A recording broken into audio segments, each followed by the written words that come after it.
ആമോസിന്റെ പുസ്തകത്തിൽ നിന്നുള്ള വായന 5-ാം അധ്യായം 1 മുതൽ 27 വരെയുള്ള തിരുവചനങ്ങൾ. അനുതപിക്കുക. ഇസ്രായേൽ ഭവനമേ, നിങ്ങളെക്കുറിച്ചുള്ള എന്റെ വിലാപഗാനം കേൾക്കുക. ഇസ്രായേൽ കന്യക വീണുപോയിരിക്കുന്നു, അവൾ ഇനി എഴുന്നേൽക്കുകയില്ല. അവൾ സ്വദേശത്ത് പരിത്യക്തിയായി കിടക്കുന്നു, എഴുന്നേൽപ്പിക്കാൻ ആരുമില്ല. ദൈവമായ കർത്താവ് അരുളി ചെയ്യുന്നു, 1000 പേരെ അണിനിരത്തിയ ഇസ്രായേൽ നഗരത്തിൽ 100 പേർ മാത്രം അവശേഷിക്കും. 100 പേരെ അണിനിരത്തിയ നഗരത്തിൽ 10 പേർ മാത്രം അവശേഷിക്കും. ഇസ്രായേൽ ഭവനത്തോട് കർത്താവ് അരുളി ചെയ്യുന്നു, എന്നെ അന്വേഷിക്കുവിൻ, നിങ്ങൾ ജീവിക്കും. ബേഥേലിനെ അന്വേഷിക്കുകയോ ഗിൽഗാലിൽ പ്രവേശിക്കുകയോ ബേർഷെബായിലേക്ക് കടക്കുകയോ അരുത്. കാരണം ഗിൽഗാൽ നാട് കടത്തപ്പെടും, ബേഥേൽ ശൂന്യമാകും. ന്യായത്തെ കീഴ്മേൽ മറിക്കുകയും നീതിയെ നിലത്തെറിയുകയും ചെയ്യുന്നവരെ, കർത്താവിനെ അന്വേഷിക്കുവാൻ നിങ്ങൾ ജീവിക്കും. അല്ലെങ്കിൽ അവിടുന്ന് അഗ്നി പോലെ ജോസഫിന്റെ ഭവനത്തിന് നേരെ പുറപ്പെട്ട് അതിനെ വിഴുങ്ങിക്കളയും. ബേഥേലിൽ ഒരുവനും അത് കൊടുക്കാൻ ആവില്ല.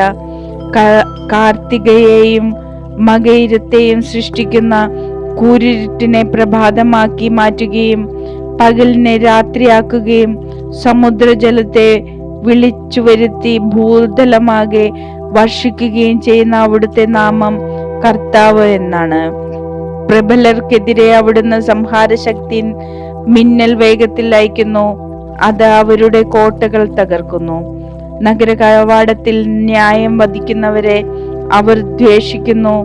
അസത്യം പറയുന്നവരെ അവർ ജുഗുപ്സയോടെ നോക്കുന്നു. ദരിദ്രനെ ചവിട്ടി അരയ്ക്കുകയും അവനിൽ നിന്ന് അന്യായമായി ഗോതമ്പ് ഈടാക്കുകയും ചെയ്ത് നിങ്ങൾ ചെത്തിയൊരുക്കിയ കല്ലുകൊണ്ട് മാളിക പണിയുന്നു. എന്നാൽ നിങ്ങൾ അതിൽ വസിക്കുകയില്ല. മനോജ്ഞമായ മുന്തിരിത്തോപ്പുകൾ നിങ്ങൾ നട്ടുവളർത്തുന്നു, എന്നാൽ അതിലെ വീഞ്ഞ നിങ്ങൾക്ക് ലഭിക്കുകയില്ല. നിങ്ങളുടെ അതിക്രമങ്ങൾ എത്രയെന്നും നിങ്ങളുടെ പാപങ്ങൾ എത്ര ഗൗരവമേറിയതെന്നും എനിക്കറിയാം. നിങ്ങൾ നീതിമാന്മാരെ പീഡിപ്പിക്കുകയും കോഴ വാങ്ങുകയും നിരാലംബർക്ക് നീതി നിഷേധിക്കുകയും ചെയ്യുന്നു. ഇക്കാലത്ത് വിവേകി മൗനം പാലിക്കുന്നു. കാലം ദുഷിച്ചതാണ്. തിന്മയല്ല, നന്മ അന്വേഷിക്കുവിൻ, നിങ്ങൾ ജീവിക്കും. നിങ്ങൾ പറയുന്നത് പോലെ അപ്പോൾ സൈന്യങ്ങളുടെ ദൈവമായ കർത്താവ് നിങ്ങളോടുകൂടെ ഉണ്ടായിരിക്കും. തിന്മയെ വെറുക്കുവിൻ, നന്മയെ സ്നേഹിക്കുവിൻ. നഗര കവാടത്തിൽ നീതി സ്ഥാപിക്കുവിൻ. സൈന്യങ്ങളുടെ ദൈവമായ കർത്താവ് ജോസഫിന്റെ സന്തതികളിൽ അവശേഷിക്കുന്നവരോട് കരുണ കാട്ടാൻ കഴിഞ്ഞേക്കും.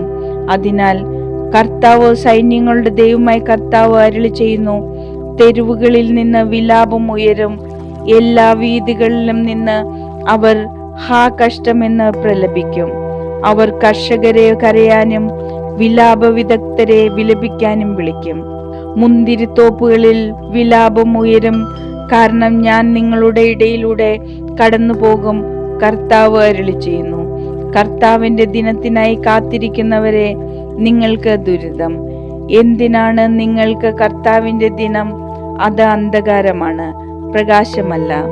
സിംഹത്തിന്റെ വായിൽ നിന്ന് രക്ഷപ്പെട്ട് കരടിയുമായി കണ്ടുമുട്ടുന്നത് പോലെയോ, വീട്ടിലെത്തി ചുമരിൽ കൈകോർത്ത് ചാരി നിൽക്കുമ്പോൾ സർപ്പദംശനം ഏൽക്കുന്നത് പോലെയോ ആയിരിക്കും അത്. കർത്താവിന്റെ ദിനം പ്രകാശമല്ല, അന്ധകാരമാണ്, പ്രകാശലേശമില്ലാത്ത തമസാണ്. നിങ്ങളുടെ ഉത്സവങ്ങളോട് എനിക്ക് വെറുപ്പാണ്, അവജ്ഞയാണ്. നിങ്ങളുടെ മഹാസമ്മേളനത്തിൽ എനിക്ക് പ്രസാദമില്ല.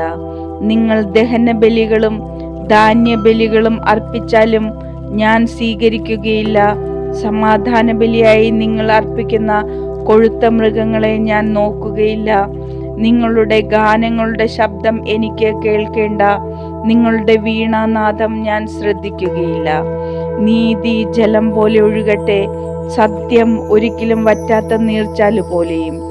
ഇസ്രായേൽ ജനമേ, മരുഭൂമിയിൽ കഴിച്ച 40 വർഷം നിങ്ങൾ എനിക്ക് ബലികളും കാഴ്ചകളും അർപ്പിച്ചുവോ? നിങ്ങൾ ഉണ്ടാക്കിയ നിങ്ങളുടെ രാജദേവനായ സക്കൂത്തിനെയും നക്ഷത്രദേവനായ കൈവാനെയും ചുമന്നുകൊണ്ട് പോകുവിൻ.